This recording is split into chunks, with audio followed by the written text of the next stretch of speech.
জঙ্গি আবহে নবাবের শহরে বাড়তি নজরদারি পুলিশের। হোটেলগুলিতে চেকিং ও তল্লাশি। জেলার 4 জঙ্গি গ্রেফতারের পর থেকেই পর্যটকদের নিরাপত্তা নিশ্চিত করতে বাড়তি নজরদারি রয়েছে হোটেলগুলিতে। মুর্শিদাবাদ জেলাতে অনুপ্রবেশকারী ও জঙ্গি গ্রেফতারের ঘটনার পর থেকে জেলা নিরাপত্তা নিয়ে উদ্বিগ্ন গোয়েন্দারা।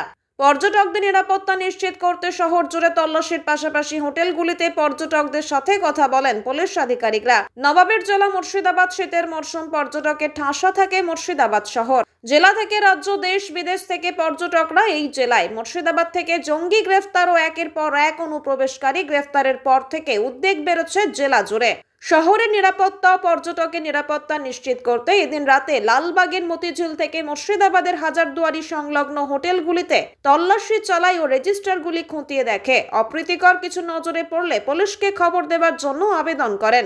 তবে এ বিষয়ে খুশি পর্যটকরা। তারা জানান, এই অভিযানে আমরাও খুশি, আমরা নিরাপদে শহরে ঘুরতে পারবো।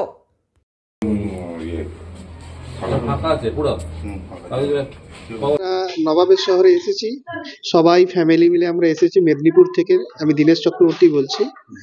এই এসে যে সারপ্রাইজ ইন্সপেকশন করলেন, এতে আমরা অনেকটা সেফটি এবং সিকিউরিটি বোধ করছি। কারণ এখন যা পরিস্থিতি, তাতে এইভাবে যদি সমস্ত বিষয়গুলো দেখা হয়, তাতে আমাদের পশ্চিমবঙ্গ তথা ভারতবর্ষের নিরাপত্তা অনেক বাড়বে।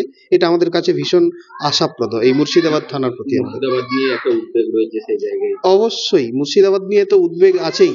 যে কথা আমরা শুনতে পাচ্ছি সোশ্যাল মিডিয়া থেকে শুরু করে ইলেকট্রনিক মিডিয়া থেকে প্রিন্ট মিডিয়াতে আমরা শুনছি, আমরা সত্যি ভীষণ ভীষণ খুশি যে এইভাবে প্রশাসন প্রত্যেকটা হোটেলে হোটেলে আসছে এবং ওনারা ওনাদের দায়িত্ব এবং দায়বদ্ধতা পালন করছেন এবং নাগরিক হিসাবে আমরা যে শান্তিতে শহর ঘুরতে পারি তার একটা যথোপযুক্ত ব্যবস্থা করছে।